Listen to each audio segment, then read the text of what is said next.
los que nos están viendo. El día de hoy, para empezar con esta serie de entrevistas que tenemos programadas aquí en este medio digital independiente, periodístico, llamado Connexos, para empezar esta serie de entrevistas, el día de hoy tenemos a la doctora Mirta Vázquez, quien ha sido expresidenta interina del Congreso de la República, expresidenta del Consejo de Ministros, y el día de hoy es candidata al Senado de la República por el partido Ahora Nación. Doctora, muy buenas tardes.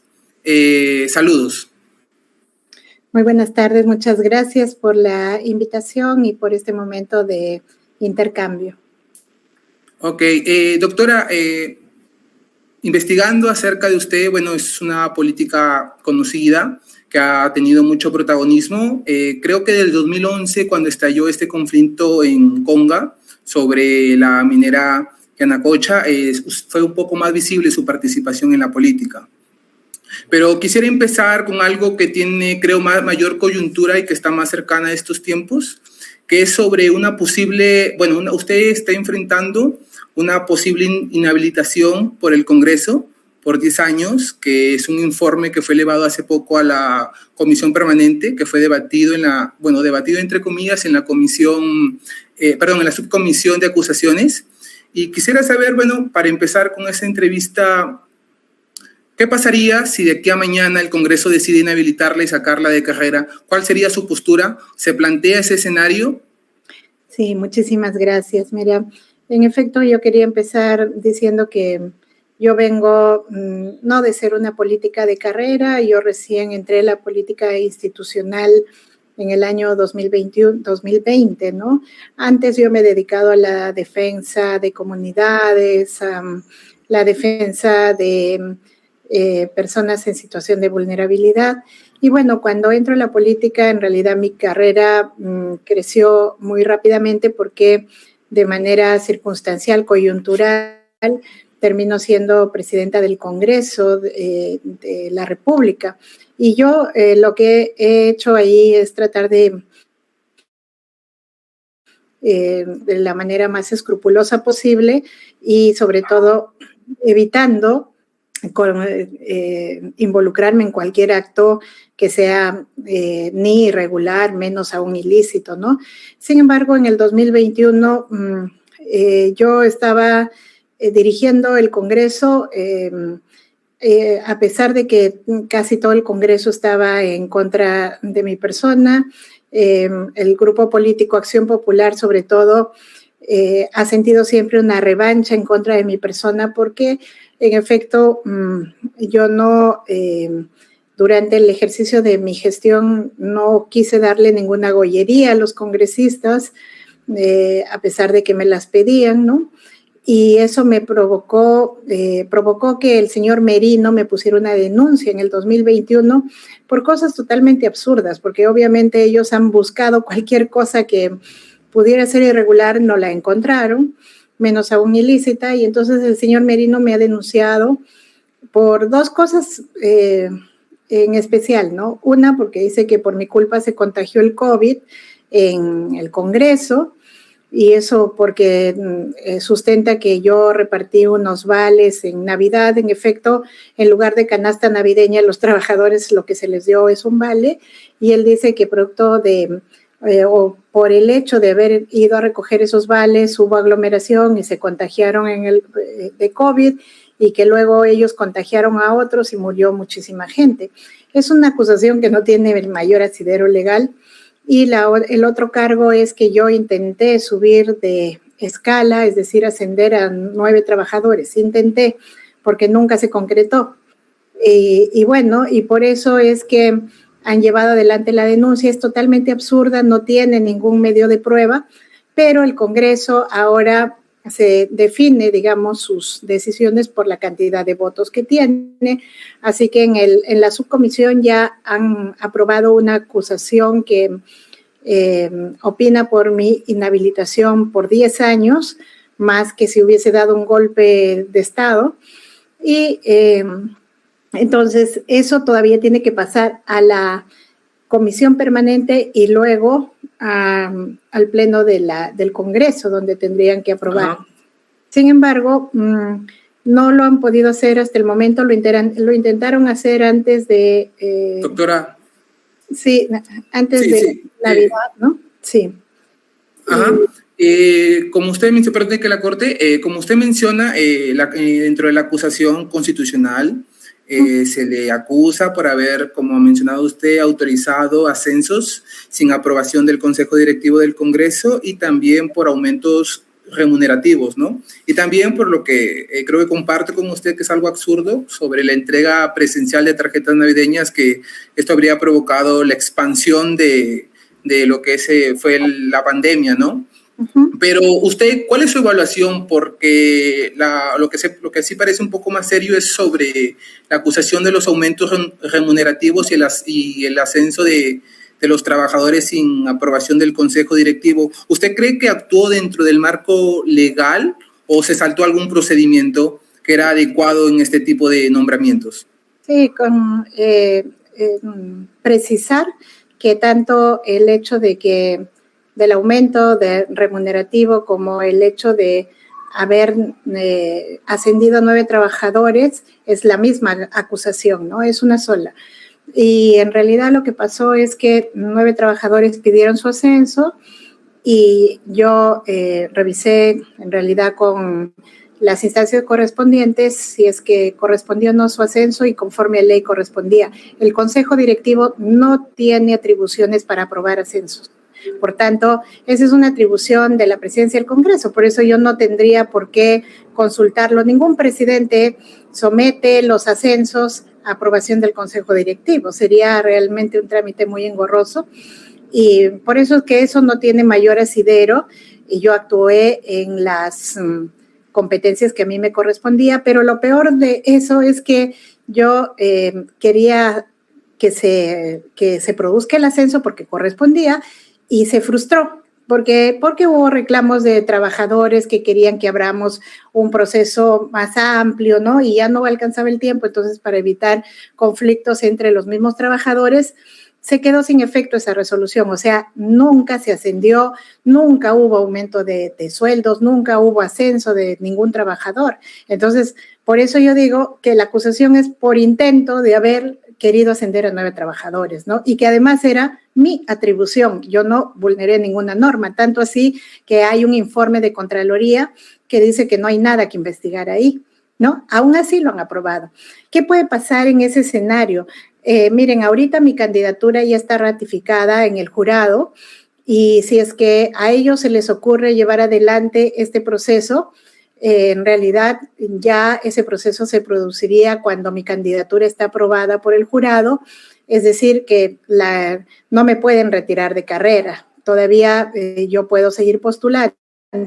Lo que sí podrían provocar es que en caso de ganar, pues intentarían impedir que yo asuma, pero creo que yo soy una ciudadana también consciente de mis derechos y tengo toda la atribución de llevar esto a los tribunales, porque no tiene ningún asidero legal, porque no tiene ninguna prueba, ¿no? Y me parece que es objeto de un abuso total de este Congreso mafioso que lo único que hace es utilizar estos mecanismos para sacar del paso a quienes consideran enemigos políticos, ¿no?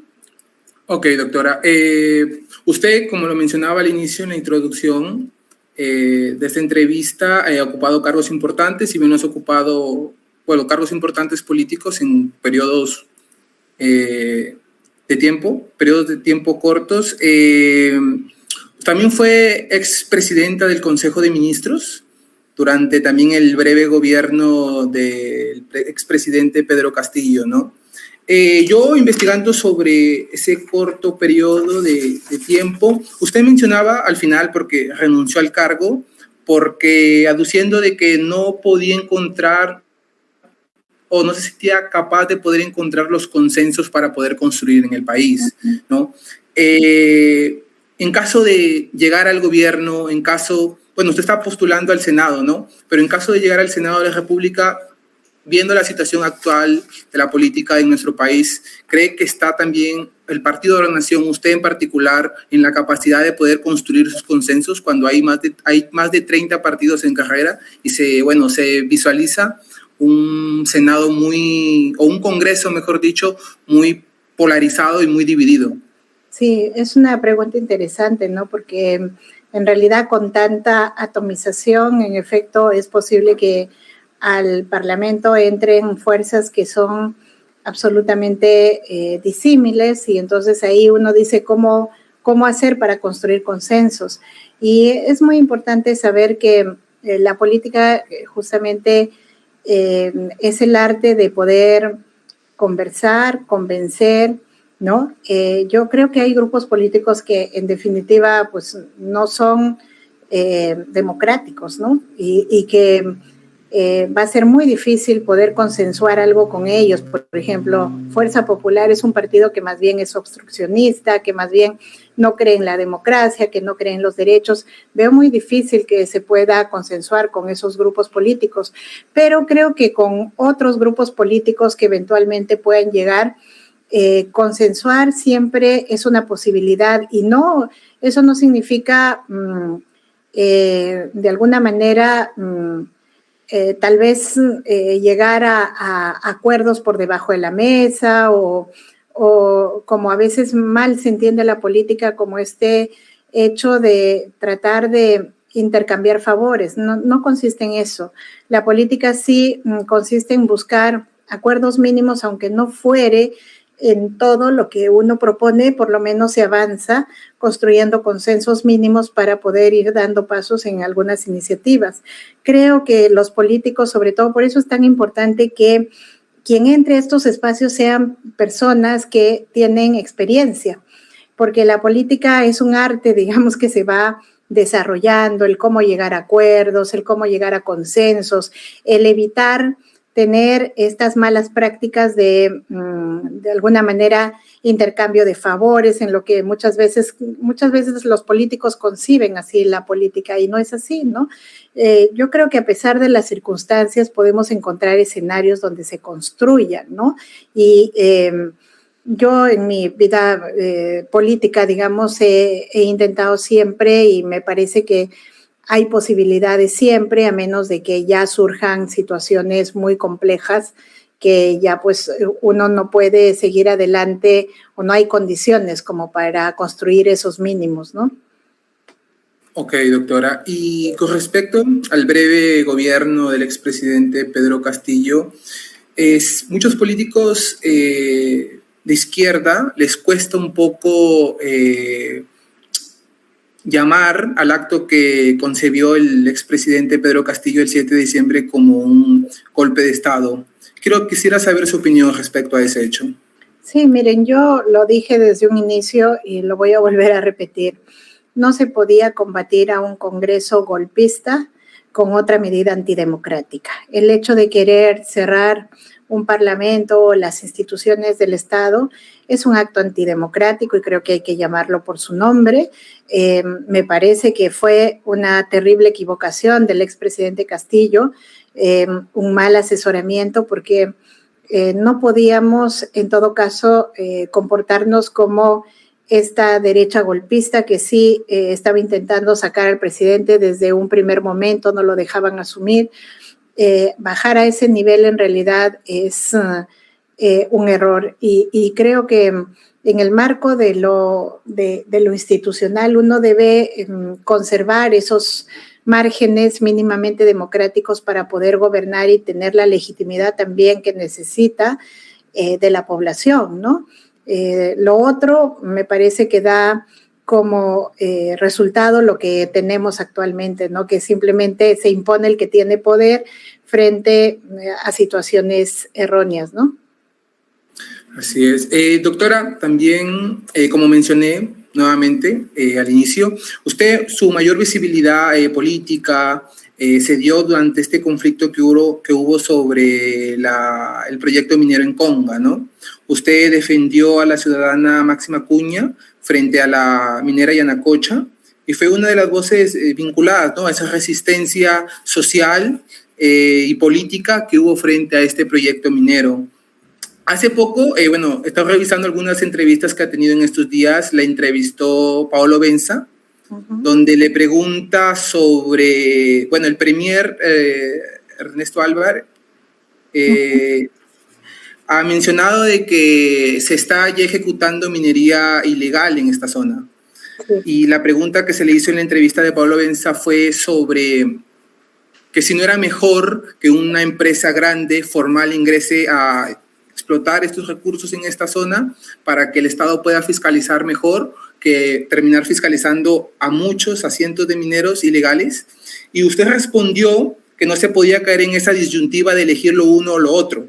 Pero ahora yo le pregunto, ya ha tenido creo un tiempo razonable para un poco pensar mejor una solución. ¿Qué propone usted, qué propone el partido Ahora Nación para poder enfrentar uno de los problemas más graves que tiene nuestro país, como es la minería ilegal y la minería informal? ¿Qué propone Ahora Nación para poder subsanar o tratar de mitigar este problema? Sí, yo vuelvo a reafirmar lo que dije en esa entrevista, ¿no? Primero es que no debemos caer en esa falsa disyuntiva cuál es mejor o cuál es peor, porque yo creo que dependiendo de las magnitudes y de la forma como se realiza cada una de estas actividades, podemos ver que en efecto tanto la minería, la gran minería, como la minería pequeña, formal, informal, ilegal, generan muchos daños, ¿no? Entonces, a ver, ¿qué piensa Ahora Nación? ¿Cuál es la propuesta? Yo creo que finalmente nosotros lo que apostamos es por un reordenamiento general de la política minera en el país. ¿Por qué? Porque hay mucha gente que en este momento está preocupada. ¿Cómo avanza la minería ilegal y no tiene control, etcétera? Bueno, la gran minería tampoco tiene los grandes controles y fiscalizaciones que hay. Y le contaba en esa entrevista que les contaba que, por ejemplo, ahora el Estado no tiene plata para hacer fiscalización a la gran minería. ¿Cómo hace las fiscalizaciones? Lo que hace el Estado es simplemente escoger de una lista a un posible fiscalizador que es un privado. ¿Y quién paga toda esa fiscalización? La propia empresa. Entonces, es un mal mecanismo de fiscalización y por eso se producen muchos accidentes lamentables también dentro de la gran minería. Entonces, ¿qué necesitamos? Abordar una política integral de minería. Estamos funcionando con las normas de los años 90 y tenemos que reformar toda la minería, gran minería, mediana minería, pequeña minería. Cuando se hizo las leyes de los 90 no se previó minería pequeña ni artesanal dentro de la ley, por eso hay todo un desorden y por eso se inventan leyes, por un lado, que son como las del Reinfo. Todo se tiene que integrar, en realidad, se tiene que integrar una política donde veamos hasta cuándo nosotros, primero, cómo se va a organizar la gran minería o la mediana minería, en dónde se puede hacer minería artesanal, en dónde no, el sistema de concesiones, hay una serie de vacíos en cuanto a fiscalización y control de toda la minería, hay un tema de cómo controlamos los ilícitos que se cometen alrededor de estas actividades, ¿no? Todo eso se tiene que reordenar, pero como una política integral, no por un lado minería pequeña, artesanal, ilegal, y por otro la gran minería. Creo que eso es un error. El país tiene que ordenarse en sus actividades económicas y creo que la minería es una de las actividades más importantes, así que hay que regularla de manera integral, ¿no? Ok, doctora, y suponiendo que el día de mañana se presenta otro proyecto minero en otra zona del país y este cuenta con mejores estándares ambientales, o sea, estándares más altos que los que se proporcionaron en Conga, ¿usted apoyaría el proyecto o está en contra de la extracción o de la exploración de empresas mineras en nuestro país? Yo nunca he estado en contra de la exploración ni de la realización de la minería en el país. Lo que sí he observado siempre desde mi postura ambientalista es que cada proyecto tiene sus particularidades y tiene que ser evaluado de acuerdo a esas particularidades.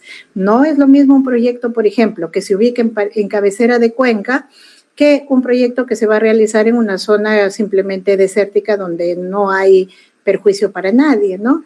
En ese caso, en el último caso, nadie tendría por qué oponerse. Lo que ahí las comunidades reclaman es mejores condiciones contractuales, por ejemplo, ¿no? Entonces, no se puede decir a priori este proyecto va o no va. Lo que sí se puede decir es cada proyecto que se pretenda hacer de naturaleza extractiva tiene que ser evaluado de manera adecuada, sobre todo con variables ambientales, territoriales, ¿no? Para ver cuál es su viabilidad, cuál es su potencial y en función a eso tomar las decisiones sin dejar de considerar también las poblaciones que están en esos lugares, ¿no? Porque muchas veces también se tiende a invisibilizarlas y eso solo provoca más conflicto, ¿no? Ok, en esa línea, doctora, al final el problema no termina siendo la minería, ¿no? A lo que voy es que las regiones donde hay mayor actividad minera paradójicamente terminan siendo las regiones más pobres de nuestro país. Ahí hay un problema porque cada región donde hay exploración de minería, cuentan con el famoso canon, que es dinero que va directo a los gobiernos regionales para que después sea utilizado, invertido en obras para atender los problemas de esa región. Al final termina siendo mal esa gestión del canon por parte de los gobiernos regionales. ¿Cómo atender esa situación?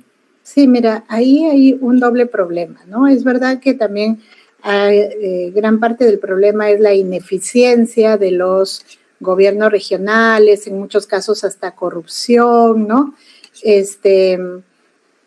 Me parece que esa es una parte del problema, pero la otra parte es cómo está regulado el canon minero también, porque mira, el canon minero finalmente es un recurso que ha sido, que está regulado en su gasto por una ley, y en esa ley, por ejemplo, no se permite que recursos del canon minero sean reinvertidos en determinadas actividades productivas. Solamente se está pensando en la inversión del canon minero para construir obras como carreteras, etcétera, y probablemente lo que se necesite es más bien una modificación para que también pueda ser dedicado a determinados sectores productivos, ¿no? Entonces, hay un tema ahí no solamente de necesidad de revisar la normatividad para ver cómo se redistribuye el canon minero, la forma de redistribución también es un problema, porque sabes que dividen al canon, ¿no? Un poquito el canon se queda en el gobierno regional, otro poquito en la capital de la provincia de donde se explota, otro en la capital del distrito donde se explota, otro en la capital de... Entonces, a la misma zona donde se explota le llega casi nada. Y encima, la mala estructuración, digamos, de cómo se distribuyen los tiempos, me refiero a cómo se distribuyen el canon, también es todo un problema, porque, por ejemplo, el canon minero se paga a final de año, ya, pero el gobierno regional hasta que lo redistribuye a los gobiernos locales y regionales les llega sobre meses como septiembre, octubre. ¿Qué hacen de septiembre, octubre hasta diciembre? Nada, no lo pueden ejecutar. Entonces, hay un tema de cómo modificamos y cómo salvamos esos temas de orden de gestión, digamos, ¿no? Para que se pueda mejorar la utilización del canon minero. Y por otro lado, la fiscalización, porque el asunto es que también sí ha habido problemas de gobiernos regionales o locales gastando de manera corrupta, digamos, esos recursos o quedándose de manera corrupta. Hay un problema ahí más grande que se tiene que tratar de abordar en su conjunto para que el canon realmente sea un recurso que se pueda aprovechar de manera eficiente para las poblaciones, ¿no?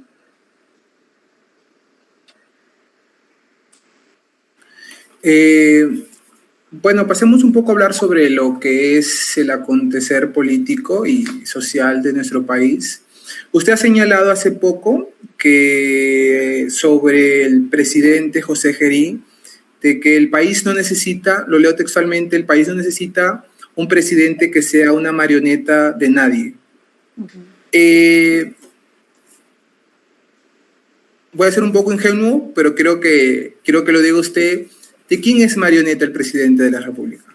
Del Congreso de la República, ¿no? Todos los peruanos nos damos cuenta y creo que ningún peruano ya es ingenuo, porque vemos que ¿a quién representa el señor Gerí? Representa a algún sector del país, ni siquiera fue elegido directamente, él fue el reemplazo del señor Vizcarra. Entonces, este señor no representa ni siquiera una mínima mayoría. Y luego en el Congreso, ¿por qué lo han puesto en la presidencia de la República? Porque el pacto ha decidido que él sea su representante. Entonces, él toma decisiones, él tiene capacidad para tomar decisiones, digamos, libres, objetivas. Él tiene capacidad para ser alguien que dirige el Estado. No, porque quienes lo han puesto ahí saben que simplemente lo ponen para manejarlo, ¿no? Para manejarlo. El que gobierna detrás de eso, pues es el Congreso, y dentro del Congreso, no todo el Congreso, obviamente, ¿no?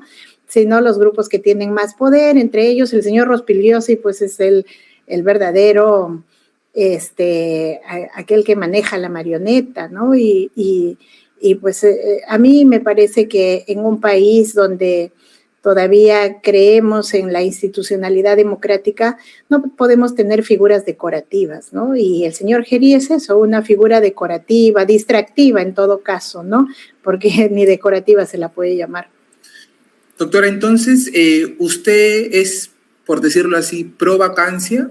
Una respuesta corta, ¿sí o no? Sí, por supuesto. Este señor, ahora en estas elecciones, sobre todo, es un momento muy crítico la que estamos viviendo. Las elecciones necesitan de un liderazgo en el país que nos dé confianza de que podemos entrar a un proceso mucho más, digamos, es un proceso sobre todo limpio, en un proceso que nos garantice un voto libre, ¿no? Pero con este señor, ¿qué nos puede garantizar? Nos va a generar más bien muchas dudas. Así que por eso a mí me parece que no debería estar en la presidencia, sobre todo en este momento. Ok, doctora. Pero me llama bastante la atención porque usted en el 2020, cuando se llevó, no, sí, 2020, cuando se llevó a cabo la vacancia contra el expresidente Martín Vizcarra, usted votó en contra de la vacancia. Sí. Y actualmente me acaba de decir que apoya la vacancia del presidente José Geri.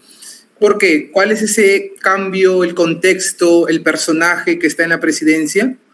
¿Cuál es la diferencia para en este caso apoyar la vacancia y en el 2020 no apoyar la vacancia contra el expresidente Martín Vizcarra, que también se le acusaba por acto de corrupción? Mira, las diferencias son sustanciales, ¿ya? Y qué bueno que me hagas esa pregunta porque no son las mismas circunstancias. Uno, en la época que se pretende vacar a Martín Vizcarra, al expresidente Vizcarra, en realidad no estábamos pues en una época crítica, digamos, no íbamos a entrar a una época, por ejemplo, digamos, álgida que nos permita tener una persona que realmente conduzca a ese proceso. Es más, en ese momento más bien nosotros teníamos a un presidente que era legitimado por más del 80% de ciudadanos. O sea, la legitimidad es importante, digamos, en un país en un momento crítico. Si quieres lo vemos de la otra manera, porque, a ver, estábamos en la época de Vizcarra, estábamos en un momento crítico por el COVID, ¿de acuerdo? Pero teníamos un presidente que tenía legitimidad. Ahora nosotros estamos en un momento crítico por las elecciones, pero tenemos a un señor que no tiene nada de legitimidad y nos da desconfianza. El país necesita siempre que en los momentos críticos sea conducido por alguien que le dé confianza por lo menos a la población. Número dos, el señor Vizcarra, cuando promueven la vacancia del señor Vizcarra, claramente no se hacía por un tema de lucha anticorrupción. O sea, esa vacancia se promovió, todos sabemos por quiénes, por los grupos políticos, por ejemplo, Acción Popular, estaba Podemos en ese entonces involucrado, muy involucrado con esto, el fujimorismo. ¿Y por qué? Eran dos razones. Una, cuestión de revancha de parte del fujimorismo, pero la otra era justamente que el Congreso de ese entonces, y lo digo yo porque estaba ahí, pretendía uno subir a gobernar el país sin haber ganado elecciones, y una cosa que se pretendía es que los congresistas que habíamos sido elegidos por un año querían que nos quedemos 5 años, porque mucha gente hacía su evaluación de que habían invertido mucha plata en sus campañas, entonces merecíamos quedarnos 5 años para aprovechar el cargo, y eso me parecía antiético, ¿no? Entonces no había un interés de sacarlo por un tema de gobernabilidad. En cambio ahora sí es un tema de gobernabilidad. Doctora. El señor no está gobernando, ¿no? En el otro caso era un tema de interés por ocupar un poder. Sí. Entiendo. Pero en ese momento, después, bueno, de corto momento de gobernancia que tuvo el señor Merino, apareció Francisco Sagasti, ¿no? Pero actualmente, ¿cree que haya un Francisco Sagasti en este Congreso? Que, como dice usted, son tanto el Congreso como el actual presidente se encuentran desprestigiados totalmente. Miren, yo sé que no habrá un Francisco Sagasti con ese talante, digamos, con una persona que además muy preparada también para ejercer el gobierno, pero todavía dentro de toda esta clase política tan espantosa, permítanme la palabra que tenemos, pues sí hay algunos congresistas, 1, 2 o 3 congresistas que creo que podrían asumir ese... ¿Pero usted cree que podrían tener el apoyo para poder asumir cuando las bancadas mayoritarias son las que al final hacen y deshacen en el Congreso de la República? Yo creo que, claro, es un escenario muy difícil, pero acuérdense que en el año 2020 lo logramos gracias a la movilización popular. Nosotros éramos el grupo minoritario que no tenía, que tenía menos representación. Pero actualmente las protestas han sido criminalizadas por este Congreso. Sí. O sea, si sale a protestar, puedes ir a la cárcel por 5 años o más. O sea, la gente, las personas, la ciudadanía también está con ese miedo de salir a protestar. Muy diferente cuando se evacuó al expresidente Martín Vizcarra. Entonces, son múltiples escenarios, situaciones que al final, por eso creo que la opinión está un poco dividida si vacancia sí o vacancia no con el presidente José Gerí.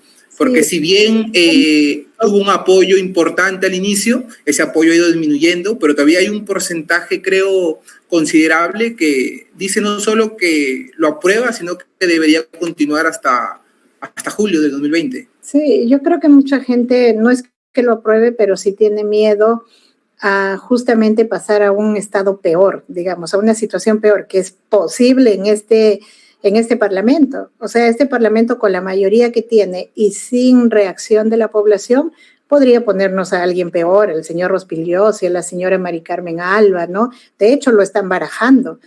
Y sí, hay un temor por eso. Y miren, sí, pues es una posibilidad. Realmente no tenemos la fuerza que teníamos en el año 2020.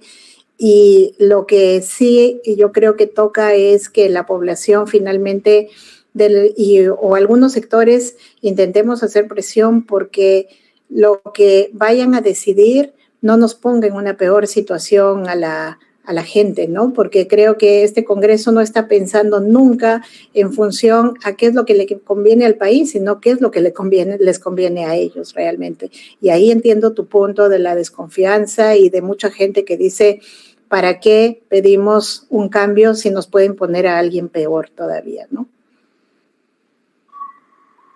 Ajá. Ahora me gustaría ahondar un poco sobre los principales problemas que tiene la región Piura. Este es un medio, como mencionaba nuevamente al principio, que recién estamos naciendo, un medio digital de la región Piura, y quisiéramos ahondar un poco sobre los principales problemas, o si queremos verlo de un lado más positivo, retos que tiene la región. Y quisiera mencionar un punto que no solamente está afectando a Piura, sino al país, que es la inseguridad ciudadana, ¿no? Para soltar algunos datos, el 2025 se cerró con más de 2.200 homicidios, asesinatos a nivel nacional. Ha sido un año histórico, pero no histórico positivamente, sino negativamente para nuestro país. Y la región Piura, después de Lima, la capital, después de La Libertad, en especial Trujillo, luego de estas regiones viene Piura, dejando a un lado también a al Callao, con 154 casos de homicidios registrados en el 2025. ¿Qué está fallando en la política de seguridad ciudadana? Esto es un gobierno, como usted menciona, que es un gobierno ilegítimo, ¿no? Un gobierno que no tiene ese apoyo popular, pero que al fin y al cabo está gobernando, ¿no?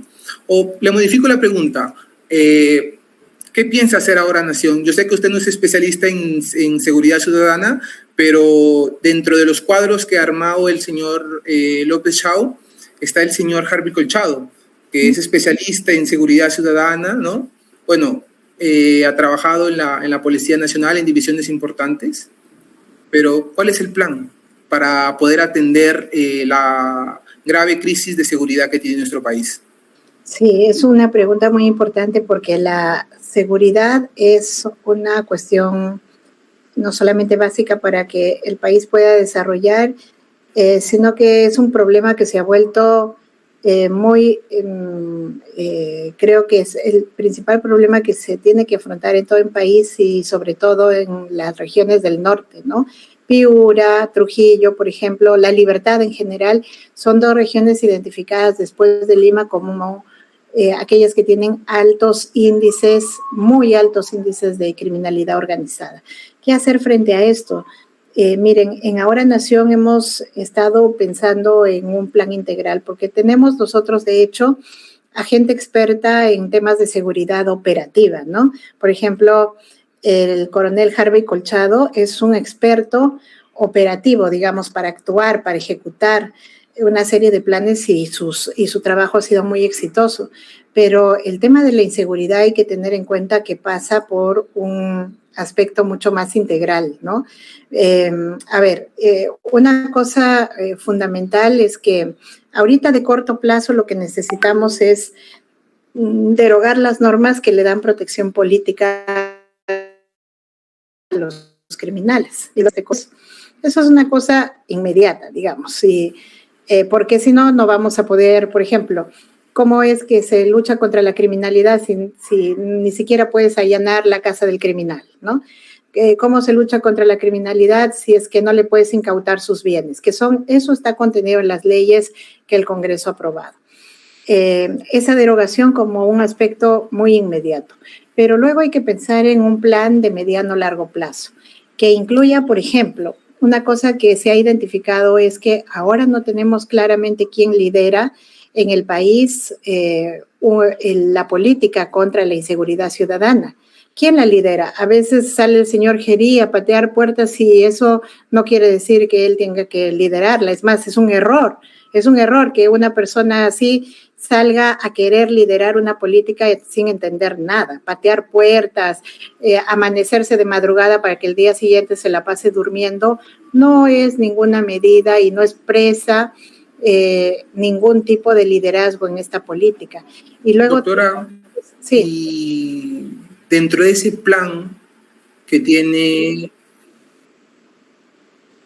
Sí, ok, creo que hay unas fallas de internet. Sí me escucha, ¿verdad? Sí, te estoy escuchando, aunque te congelas un poquito, pero sí te escucho. Ok, disculpe. Te repito, dentro de ese plan que usted menciona que tiene ahora Nación para poder afrontar la inseguridad ciudadana, ¿están contemplados los estados de emergencia?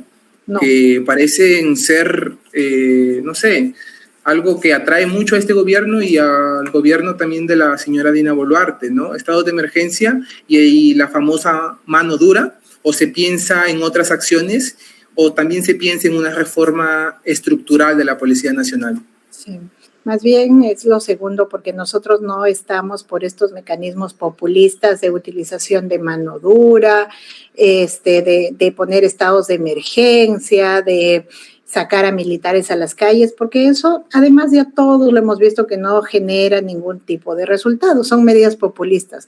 Lo que necesitamos más bien es liderazgo y planificación estratégica para poder abordar la seguridad ciudadana, donde hayan aspectos muy importantes como, por ejemplo, inteligencia estratégica que se tiene que implementar para poder identificar realmente cómo se desarrolla la criminalidad, quiénes son los responsables, identificar las diferentes bandas criminales, etcétera, etcétera.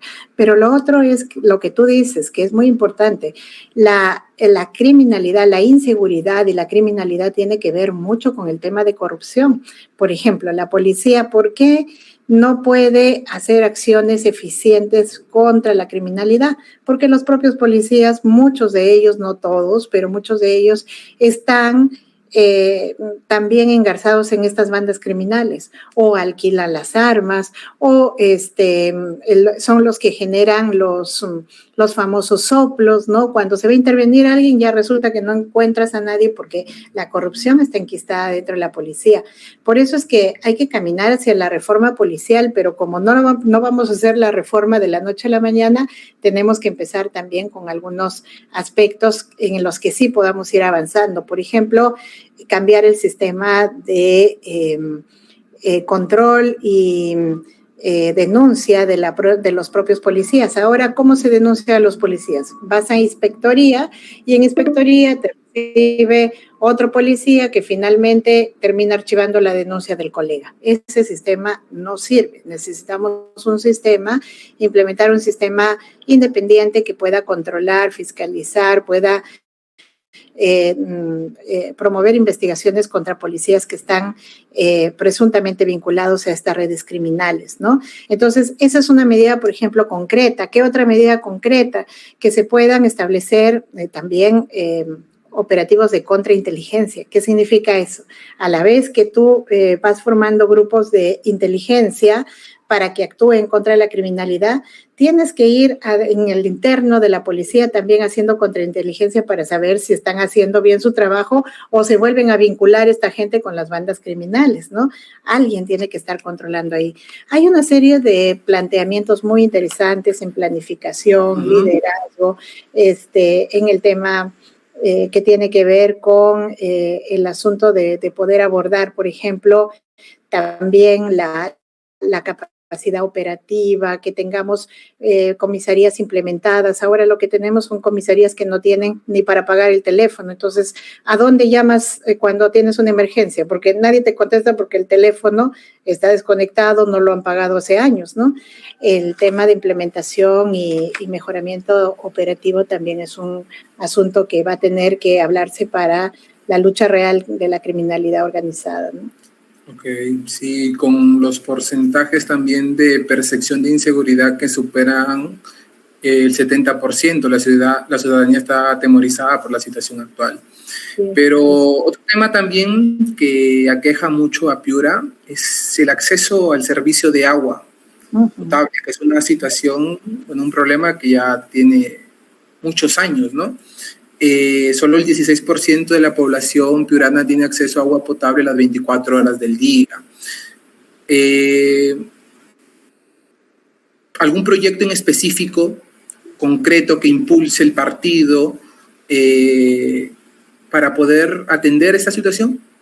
Sí, a ver, el tema de inseguridad hídrica es en ese caso la problemática que nosotros hemos ido identificando en regiones como Piura. Fíjate, Piura e Ica son las regiones donde hay más problemas de brecha de agua potable. Entonces, ¿qué tenemos que hacer?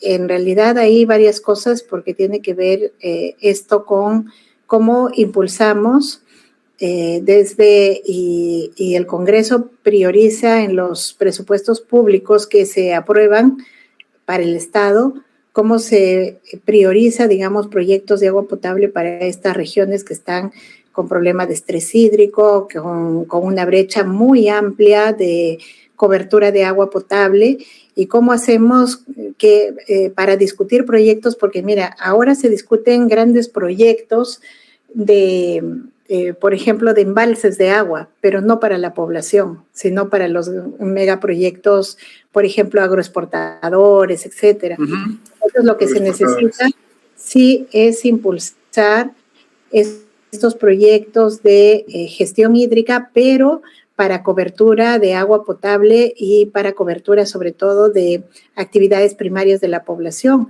No puede ser que sigamos en regiones como la de Piura, donde la gente tenga pues 1 hora de agua, 2 horas de agua al día, ¿no? Eso impacta incluso sobre el tema de la salud, ¿no? Sí. Es un tema que nosotros miramos con mucha atención en regiones y hemos identificado cuáles son las regiones y de hecho Piura es una de las que hay que priorizar con estos proyectos, ¿no? Entiendo. Ya para ir finalizando, doctora, porque se me va a quedar corto el tiempo, quisiera hacerle 2 preguntas más, bueno, que podrían ser 3, pero le pido por favor de que sus respuestas sean un poco más cortas.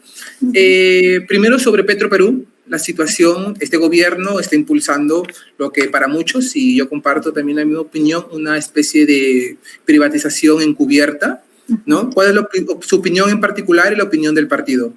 Sí, bueno, nosotros estamos claros, tanto mi persona como el partido, en que no debemos permitir que este gobierno interino de José Gerí, con un decreto de urgencia que es contrario a la Constitución, es inconstitucional, proceda a querer desmantelar una de las empresas más importantes y estratégicas del país. Entonces, primero es que hay que parar y hay que pedir la nulidad de este decreto de urgencia que no cumple con requisitos legales mínimos.